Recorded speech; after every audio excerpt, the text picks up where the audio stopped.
Now, if we have a very strong belief in our subconscious mind, which to me is right here in the gut, that I'm not good enough and I don't deserve, then it's going to be extremely difficult for us to create a life that really works in all categories. Now you see, no matter what the circumstances, we are only dealing with a thought. I don't believe in giving power to outer effects. We may think that being broke is the problem. I see this as the outer effect of an inner problem. It's the inner thought patterns which create these effects. I have discovered that patterns of resentment and criticism and fear and guilt cause more problems in our lives than anything else. Even on the physical level, resentment that is held for a long time and literally eats at the body can become cancer. Criticism that's indulged for a long time can also lead to conditions like arthritis. And if you look at arthritic hands, you can almost see the criticism in them. Fear can contribute to anything from baldness to poor feet. And guilt always creates pain. Guilt seeks punishment, and punishment creates pain.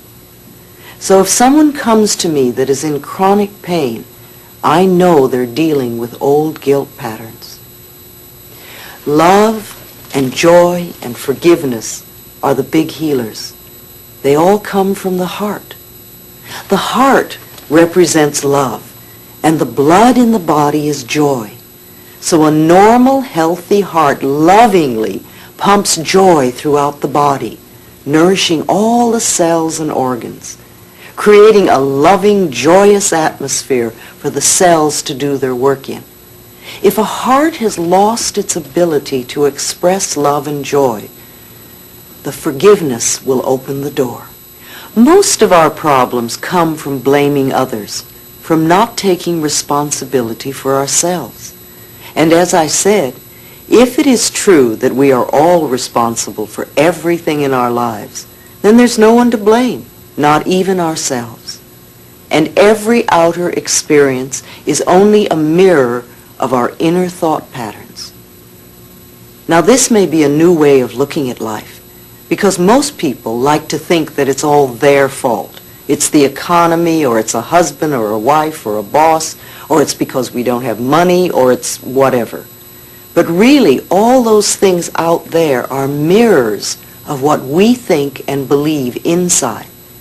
For instance, if everyone is always criticizing you, if you're a person that goes around saying, everybody's always criticizing me, then what I want you to realize is that it's your pattern to be criticized.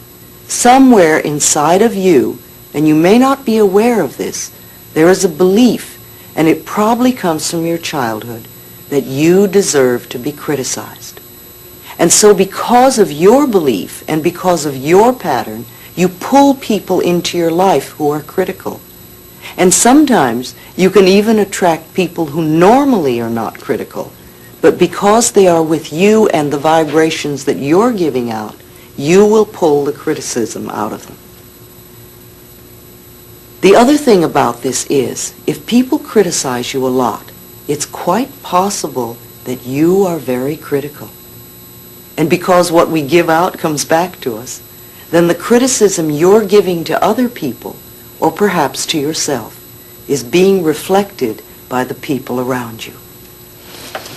So one of the first things I like to do with people when there is a problem is to have them begin to say, I am willing to change the pattern in my consciousness that is creating this condition. I'm going to repeat that because it's very important. When you have a problem you wish to change, begin by saying to yourself, I am willing to change the pattern in my consciousness that is creating this condition. This simple sentence begins to get things moving. The universal power, the universal energy, the law of mind, your subconscious mind, is constantly responding to every thought you think and every word you speak.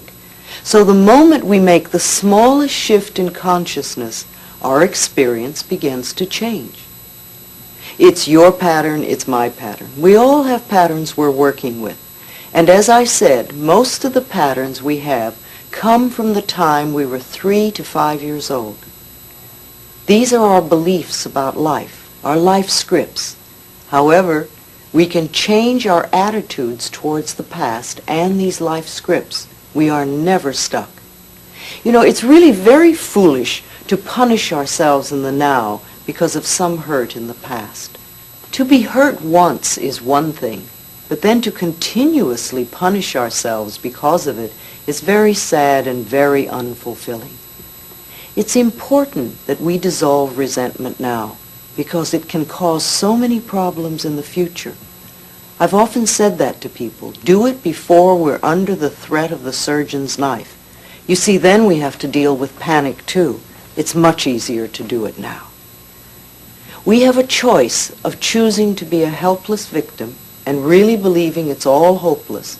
And if we do, the universe will support us in that belief. And then all we do is go down the drain. Can you see how powerful we are? Our thoughts create our experiences. If I want to think that I'm unlovable, then I will be lonely for the rest of my life because I will prove my beliefs. However, if I want to change that belief into thinking that I am always surrounded by love and my life is full and rich, then that is what my life will become. My life will have to become a mirror of my inner experiences. So one of the things we want to do is to begin to release the pain of the past, to let it go, and to be willing to forgive. Do you know, the Course in Miracles says that all illness comes from a state of non-forgiveness, and that whenever we are ill, we need to look around to see who it is we need to forgive. Now, this does not necessarily mean condoning poor behavior, because I agree there are many people who behave poorly. Forgiving means to release our stuff on it and let ourselves be free and the other person be free. We understand that the people who mistreated us are also in pain, that they are doing the best they can, coming from the knowledge and awareness and understanding that they have at that particular point in time and space. I've learned over the years that there is only one thing to teach, and that is love. I teach people to love themselves in the here and now as they are. Self-approval and self-acceptance in the now are the keys to positive changes, and this means no self-criticism. In order to change our life on the outside, we must change inside. At least be willing to change ourselves. You don't have to know how to do this. Just be willing. We'll work on the hows. Remember, and I'm going to say this often, every thought we think and every word we speak is being responded to by the universal energy. So the moment we say we're willing, it's amazing how the universe begins to help us. It brings us what we need. You see, there is a part of you that is ready to make an enormous change, and this is why you have created me in your life. With the use of this tape and the ideas I'm sharing with you, you have the opportunity to go over and over this tape, and each time